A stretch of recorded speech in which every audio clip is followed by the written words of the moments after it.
Cyber Reaper. Oh, he left. Okay, well, hello, Cyber Reapers. Sorry. I thought he was gonna do the opening with me because he seemed to be open to that. He was in fact not. So let me do that again. Hello, Cyber Reapers. Hello, Cyber Reapers. Alright, so tonight or today, whenever, wherever you are, I would like to talk about a book. And that book, I'm just gonna look at my notes because I want to make sure I get the author's name pronunciation as close as I can. But that book is called On the Edge of Gone, and I looked at the author's website specifically to find the pronunciation of their name. Let's see. Oh, and I just realized I can't believe I didn't. Okay, she, her pronouns. Good. So, she, her. Okay, her name is Corinne Duyvis. Corinne Duyvis, okay. Well, technically the last name isn't exactly Duyvis, but on the FAQs for her website, it says that she usually goes with that close alternative of Duyvis for English speakers, because, like, her actual last name is hard to pronounce for English speakers, and I am unfortunately English speaker, so I'm not really sure how the Dutch pronunciation would be, but yeah. Okay, so just to recap, the book title is On the Edge of Gone by Corinne Duyvis. So yeah, alright. Also, as a fun fact, I didn't know, or it's not that I think I did know, but it just flew out of my head when I was reading this book. But apparently, Corinne was the hashtag creator, or I mean the one who started the hashtag Own Voices, which I think I knew that at one point, or I knew the name of who started that, but I just did not remember as I was reading this book. So that's really cool, though, that it's taken off so much, and yeah, it's yeah, I just didn't realize that the book I was reading just happened to be, by the author who coined the term Own Voices on Twitter, so that's really cool. Now I'm gonna go back to my notes to make sure I have everything that I wanted to say prepared for this book. I read this book actually a few nights ago, or I finished it a few nights ago, and I wanted to sit on the ending for a little bit. I like the ending, but I just wasn't sure how I wanted to go about talking about it. Which, I mean, these videos are spoiler free, so I don't think I'll talk about the actual endingness, just a little bit of my feelings, and then, let you decide how you feel about it if you decide to read the book. But if not, you can always just sit and listen a little bit and just have fun listening, So, okay, let's talk about the premise, alright? So, On the Edge of Gone. By the way, I'm just gonna go ahead and put the cover in for you to be able to see that here, because that it kind of sets a little bit of the tone. So, alright, I think that's enough time, maybe. Alright, I'll lean back to the middle. So, alright, our main character, her name is Denise. Alright, so,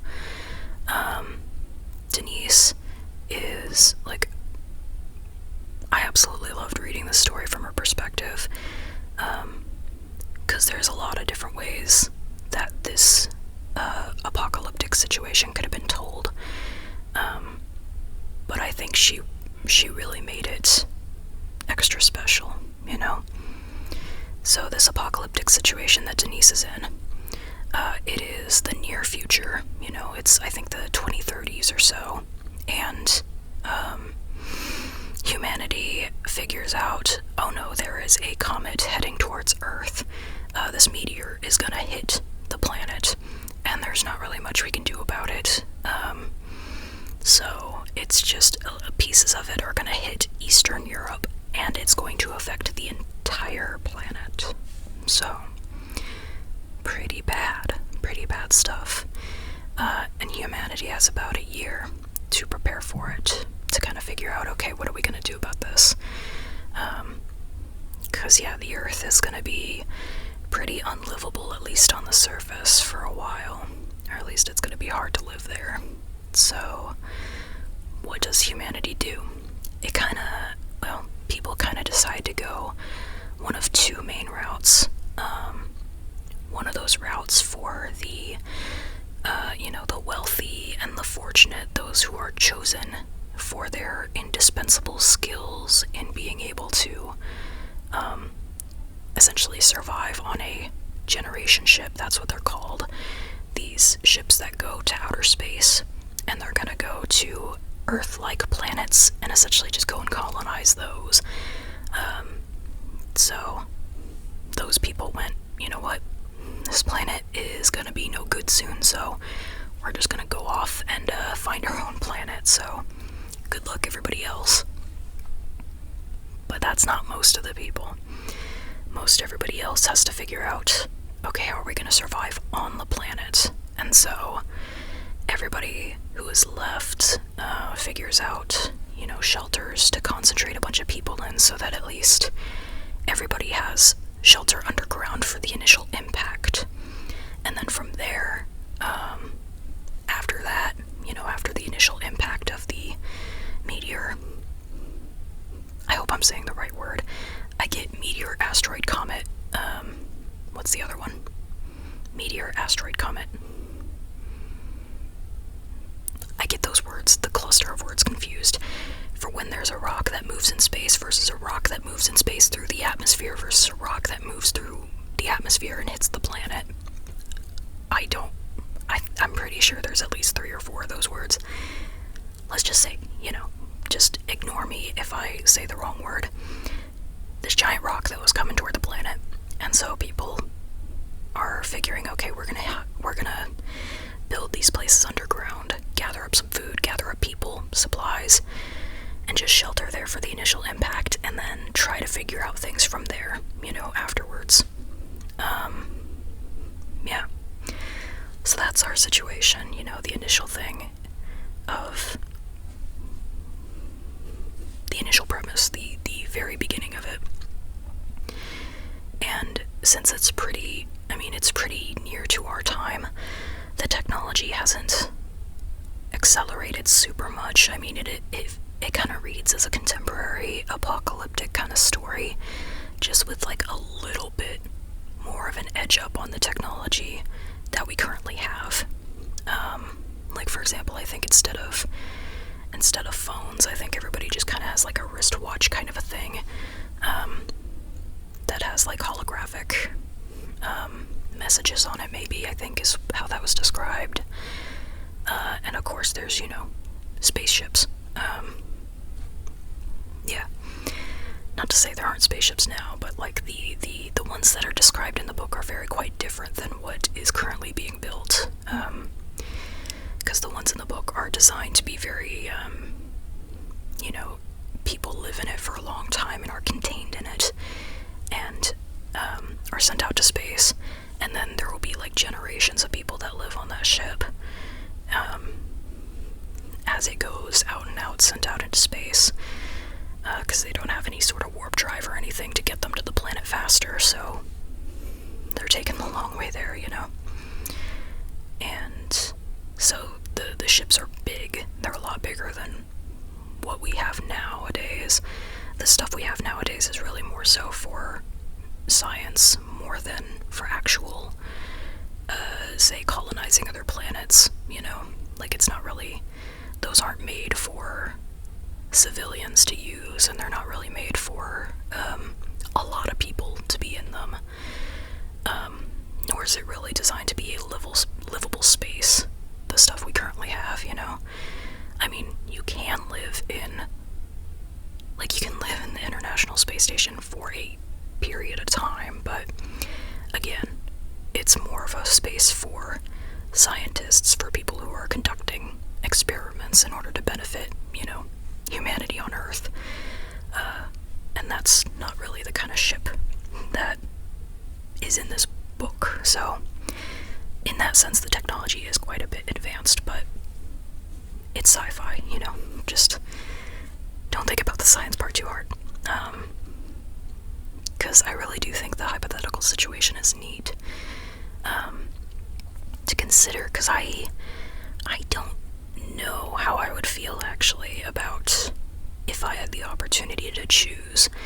Most people in the book, they don't get to choose. It's a matter of if you are fortunate enough to be chosen for a generation ship to go to space, you take the opportunity because it's going to be a lot nicer living in comparison to staying on Earth. But also the point of the generation ship thing, which they do kind of touch on, like just barely, as being a problem that one character has with the ship, is that it's quite, cishet focused, in the sense of, they want the people who are on that ship, the young people in particular, to give birth to future generations. So I would not want to be on that ship. I would be like, no, just like, not if you're gonna make me have kids for the sake of continuing your thing. I'm like, nah, I will be on Earth, please. I will figure it out here, or I'll, perish trying. But that's a little more nuanced than what we need to get into for the moment, because, again, going through the premise, Denise, our main character, let's go back to her, right? So, Denise, she is biracial and autistic, and she has a mother. Well, she also cares about her father, but her father and mother are not together, and her father is, taking shelter on the other side of the planet, and her mother has a, the words are slipping, addiction, drugs. She is addicted to drugs, and so she has had quite a bit of difficulty with that, of, as the asteroid rock thing approaches the planet, it's kind of hard not to want to escape from reality. So, Denise's mom hasn't weaned off of drugs, so getting access to that is kind of a priority for Denise's mom. And then, of course, there's Denise's sister, and her name is Iris. And Iris is super cool, I like her. She's a black trans girl who, is like, she's very, personable, and she sets up events and things. Denise is a lot more introverted and, doesn't generally talk with many people, and also, for, like, her main interest outside of school, like, she wanted to do, like, veterinarian kind of stuff. She would volunteer at an animal shelter, which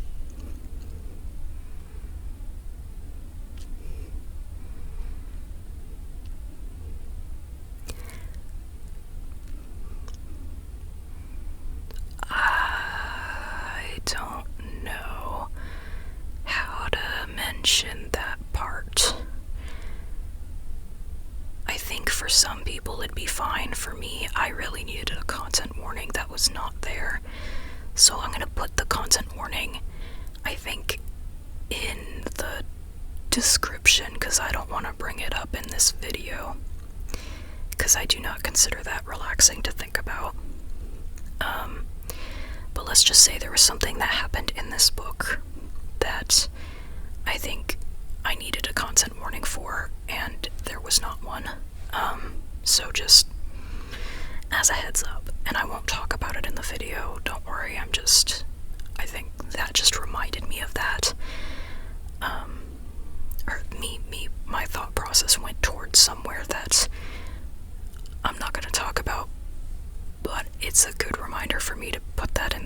description so that I don't say recommend this book to you without mentioning that part, because I think it would have made a difference for me in how I went into the book. If I had known about it, I would have felt better knowing about it beforehand. Letting go of that now. So, let's see, okay. So as to not leave you speculating, I'm gonna jump to something else. Alright, so Denise, the day when the comet is supposed to be there, it's gonna hit at some point, probably starting that day, that's the estimation. Denise and her mom are running late to get to their shelter, because they're going to a shelter underground. And they're running late, and it's one of many of the scenes where I got frustrated with Denise's mom. And I think that was well written. The way that Denise's mom was written was she was very annoying to me. But I also did feel bad for her, and I did kind of understand some of what she was going through, even though at the same time she just kept making mistake after mistake after mistake. But yeah, them running late, not good.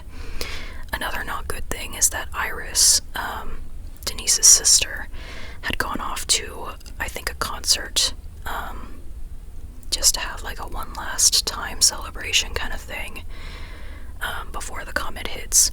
But Iris is not back yet, and she was supposed to be days ago, so they're kind of worried about her. But they leave a note for her at the apartment where they live, and then Denise and her mom go, get in their car and start driving off to the shelter, hoping that Iris found somewhere to shelter herself, And on their way, they're driving, they see a couple of people on the side of the road. Denise recognizes one of them as like one of her teachers, and they stop. Denise and her mom stop to see if they're doing okay, because it looks like one of them's pretty severely injured. And because of future technique stuff, the one who's severely injured can't drive, but the other person can't activate the bike because the one who is severely injured is supposed to be able to activate it with their, I think, touch sensor or something or other. Like, the bike isn't gonna drive unless the injured person is driving it, and they cannot drive it.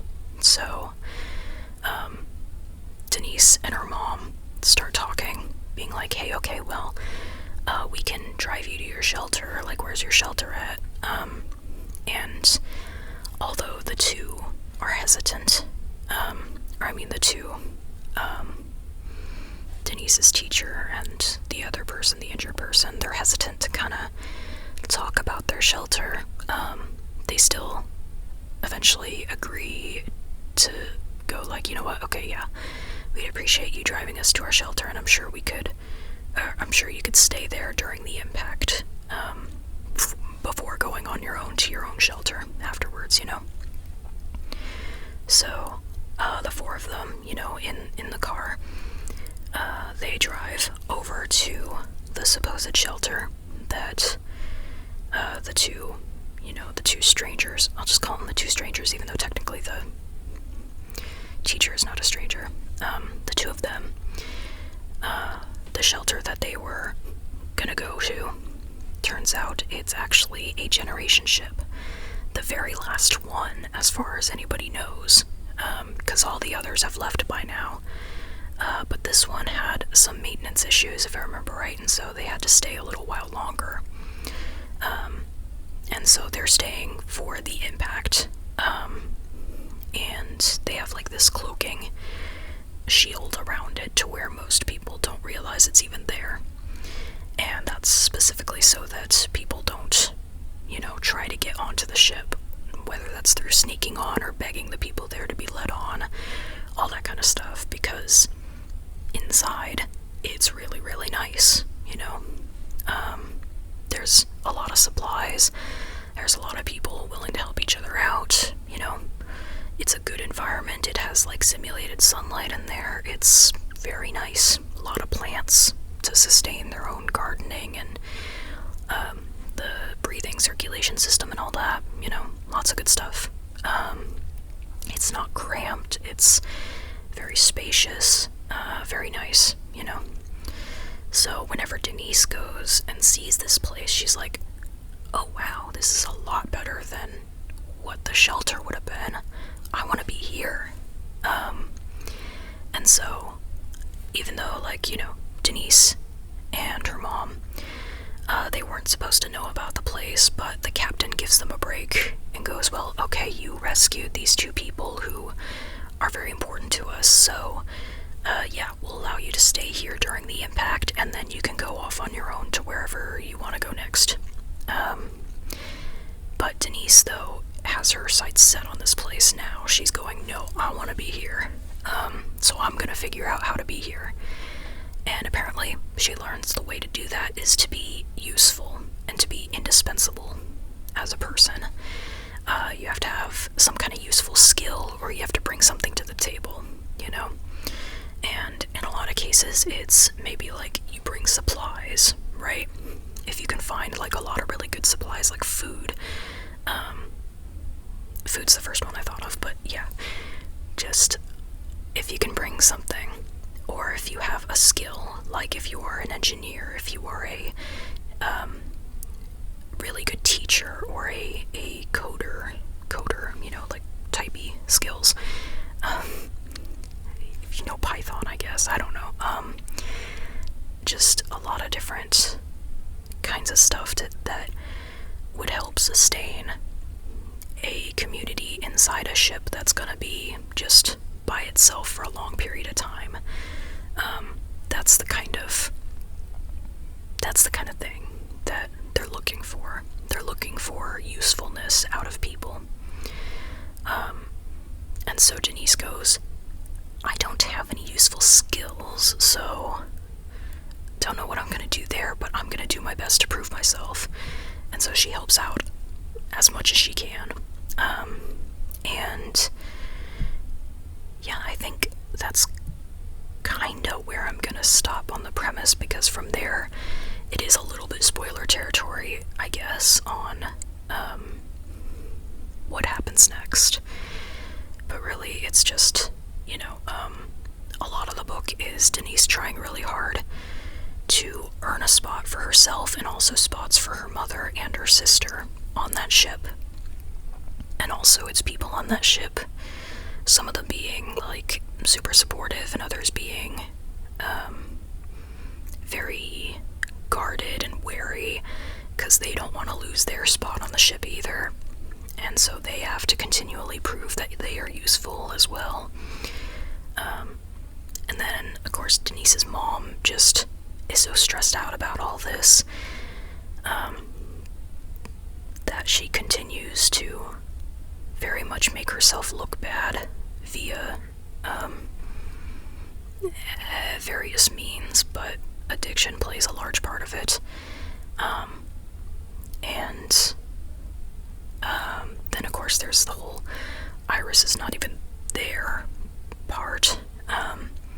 But Denise is determined to find her, so Denise is like, you know what, if I have to find a boat and go off on my own to find her, I will. So, yeah. And there's a lot of different things that happen environmentally as well. Like after the initial impact, the description of the outside and what kind of technology they use, like for air filtration. Sorry, I don't know if you heard that, air filtration, because I covered my mouth.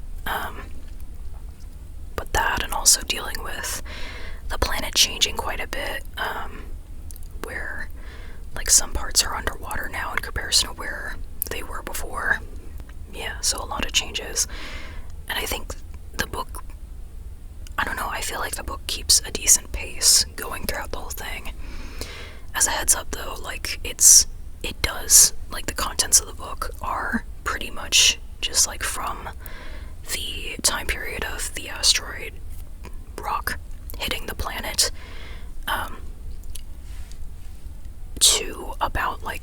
ship leaves. It's not, there's not much story, like, about the outer space part. It really is about the journey of, like, the preparation period, the preparation of leaving period, you know? And I quite liked that, but I think I read a review somewhere where somebody's expectations was more that it was going to be in outer space, and that is not the case. So I just want to clarify that, because I think also some of the tags, like say on Goodreads, I saw it said like dystopian and post-apocalyptic and science fiction, which I think the author also responded to those tags saying it's not really more dystopian than modern day, and it's set pretty close to now. The main sci-fi aspect is just like a little bit more, like it's set in the future slightly, and there's a little bit more technology development then, and it's not really post-apocalyptic as much as it's apocalyptic. It takes place right at the apocalypse time. So I think I definitely agree with all those points on the book. So I think it's important for readers to have those expectations going in, because I think those words can be very helpful for guiding readers, like science fiction, post-apocalyptic, dystopian. They can be very helpful whenever they're actually applied, but whenever it's like, I'm trying to figure out how to describe, I think there's a lot of nuance within each genre, you know, and whenever a story is marked in such a way where it's indicated to be like a certain way and then it's not, it throws readers off. I don't think I'm explaining it very well, but I hope to essentially just kind of try to help provide some expectations for the books that I'm, you know, giving praise for in these videos,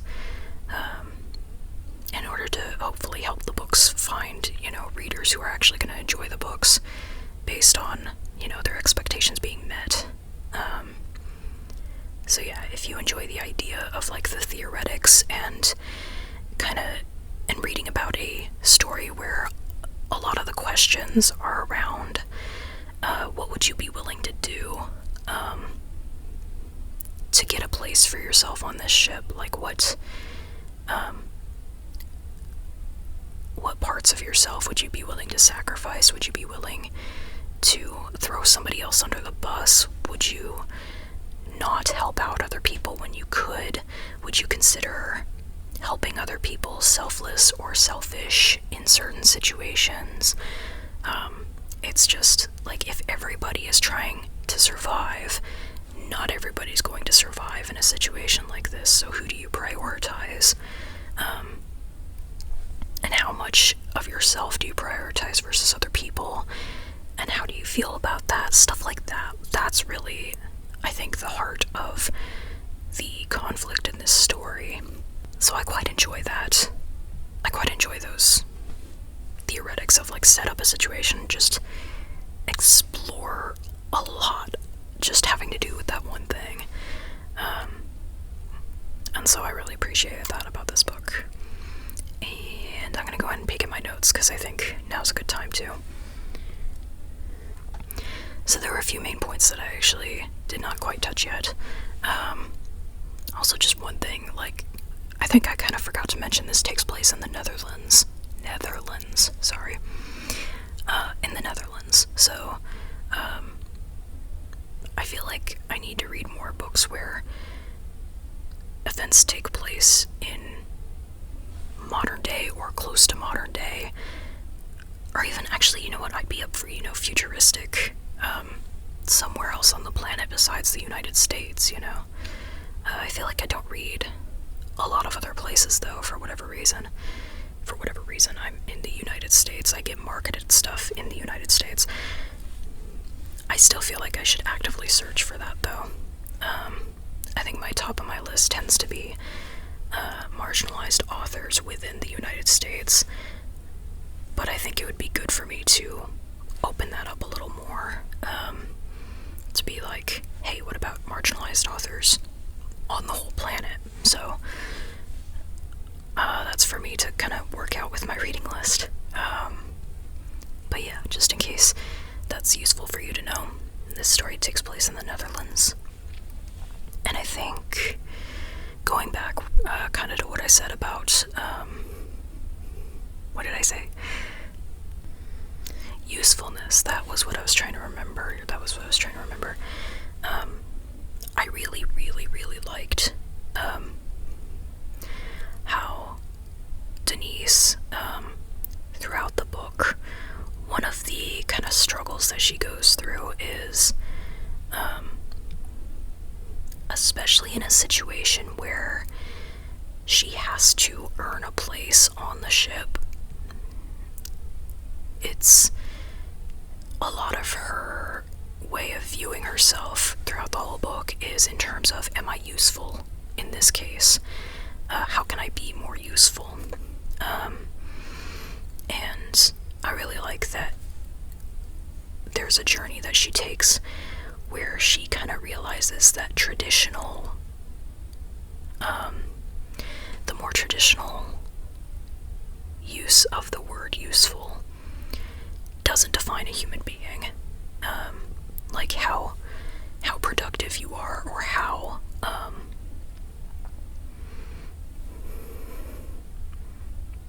just like how productive you are in a society or whatever, in keeping things running constantly, doesn't make you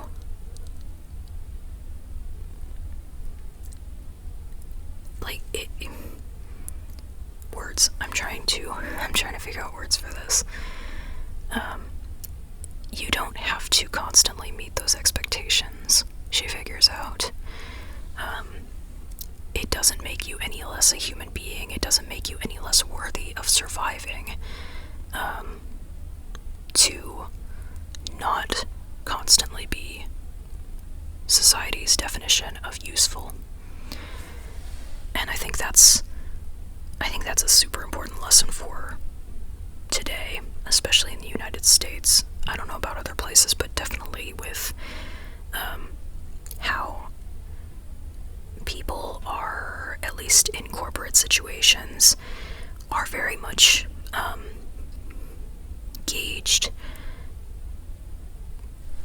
in terms of like their pay, which means essentially their survival, based on their usefulness level, which a lot of people don't seem to understand how messed up that is.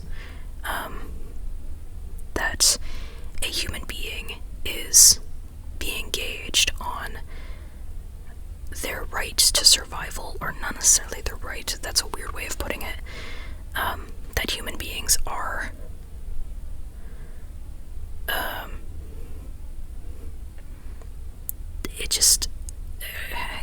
there's something weird about that, about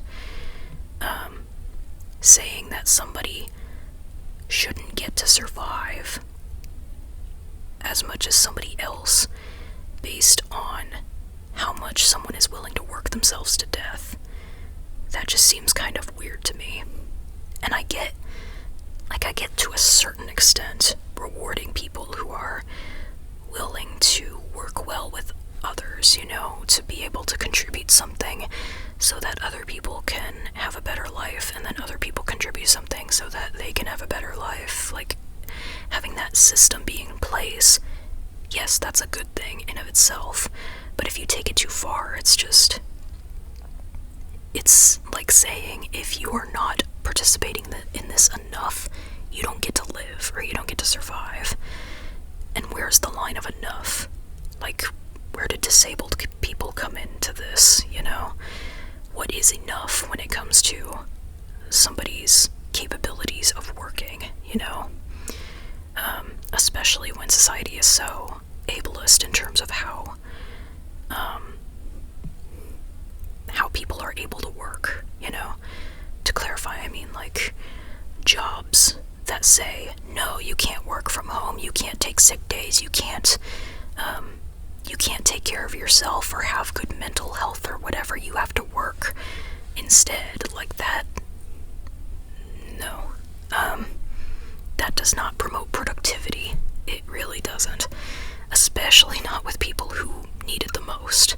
And so, does that mean we are throwing those people into the wind? And this book, yes, does address that because our main character is autistic. She has a harder time communicating with other people. And sometimes people lose patience with her because she takes a little while to figure out how to formulate her words. That's so relatable to me. Yeah. I mean, you hear me talking all the time now, but I'm pretty sure I also do the stuttery thing on here. Well, not stutter, the start and stop thing that I do with, like, speech sometimes. But I speak generally better while talking here than I do with people in conversation, because there's a delay between what my understanding is and what I say.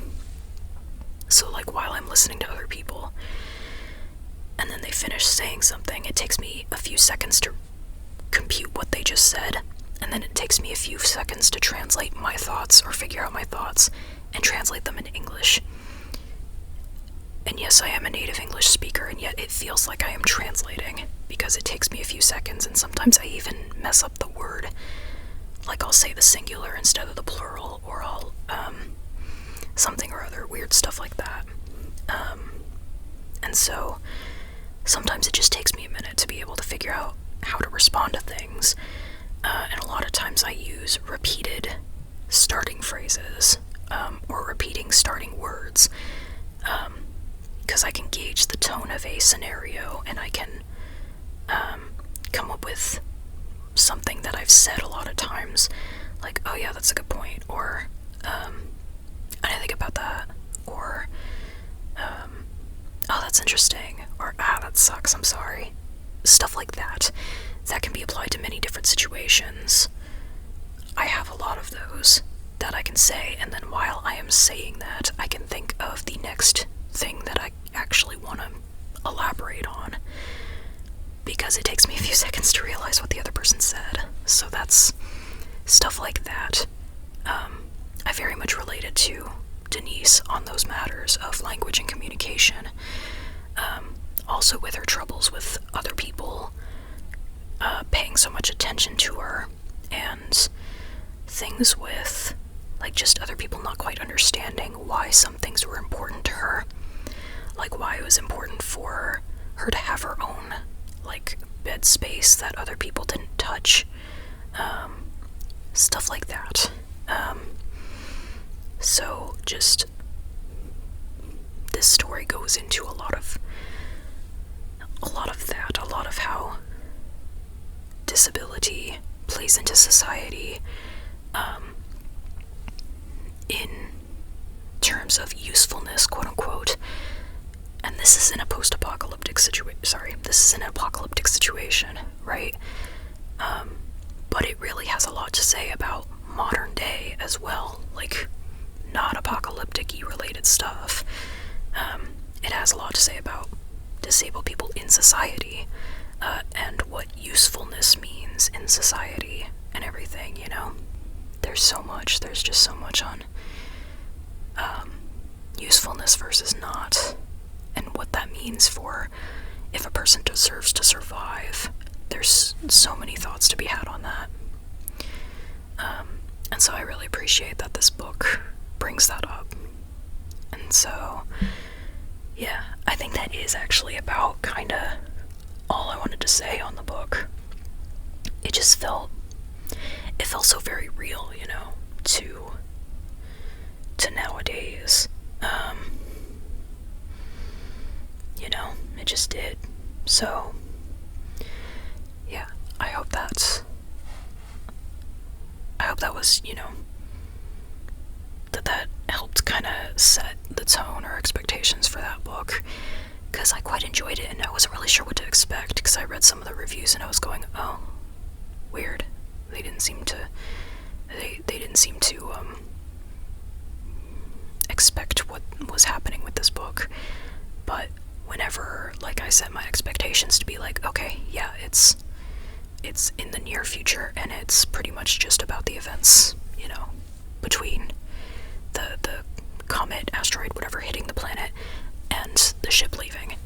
Like, once that was established, I went, yeah, I love all this, So I think it's super important to set expectations of what exactly is going to happen.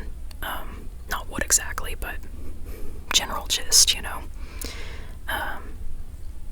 in situations like that where somebody reads about a spaceship in the summary and goes, oh wow, a spaceship, it must be set in space, so it's, yeah, there's only so much the blurb or the author can do about that, because everybody comes in with different expectations when reading stuff like that, when reading a blurb or reading anything about a book before actually starting the book. So hopefully that kind of helped. Me kind of explaining some of this kind of helped, and maybe piqued your interest, or maybe you just are listening just because I like knowing about the lore about things that I haven't actually interacted with, I like hearing about books that I haven't actually read. I like hearing about video game plots when I haven't actually played the video game. It's weird how much lore I know about certain video games, actually, because I don't really play many video games. It's not because I don't like them, I actually do. It's just a mix of cost, and I just don't have enough time in my day to do the things I'm already doing, so I hesitate to start anything new. And I guess that's it, yeah. I'm just kind of rambling even more now. I mean, that's part of the title, right? Assuming I can fit that on the edge of gone. I don't know. It might be close. I have a character limit on what I can stick into the title of a YouTube video, so that's why sometimes some of the words might be different, cut shorter, that kind of thing. Usually I try to say the same thing, though, because these videos essentially are just the same thing, just with a bunch of different books. And if you ever want me to try a different format, let me know, because I've just been kind of putting things into the void, and a few people seem to like it, I mean, I have a few subscribers and a few likes, so I'm assuming, if you're just like kind of quietly observing, no worries, that's awesome, thank you so much for being here. But if you want to pitch in on like ideas of what you want me to like do with the format of these videos, if you think, oh, I want like content warnings and I want them at the beginning of the video, or I want them in the description or the comments, or something like that, that kind of a suggestion on how to do, how you want me formatting these a little bit more, then I'm definitely open to that, because I'm just kind of experimenting, I guess. And I'm also curious on captions, whether people want that, because right now I talk so much, and I've captioned before, it takes forever, it really does. I've captioned for videos before, but at least I know my own mind, so I generally know what I'm trying to say whenever I go back to a video and try to caption my own words. It's better than me captioning somebody else's.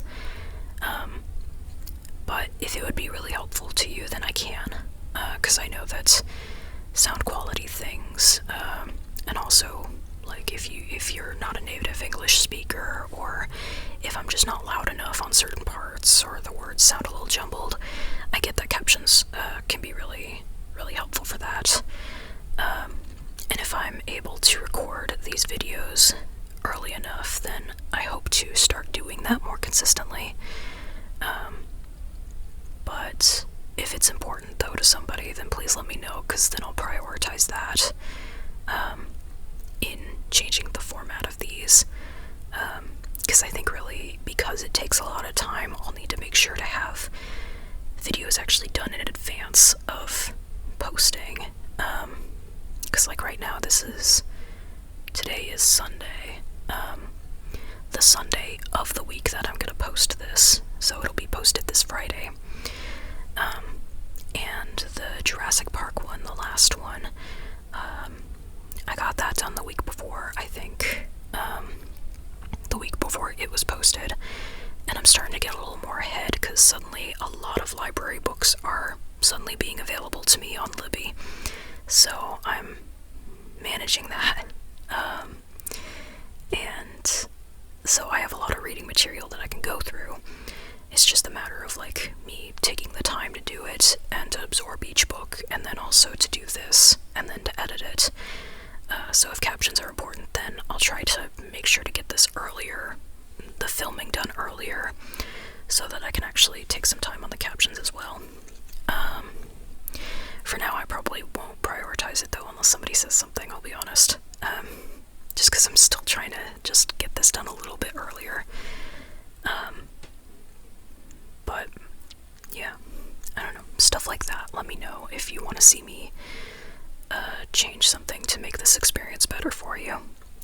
Because I'm just kind of saying things into the void, and I don't mind that. But if there's something you want me to do better on, please let me know. Alright, I talked for plenty long enough, so thank you so much for listening. You are an awesome listener. And wherever you go next, whatever you do next, I hope that it is fun and or relaxing and or feels, worthwhile to you, So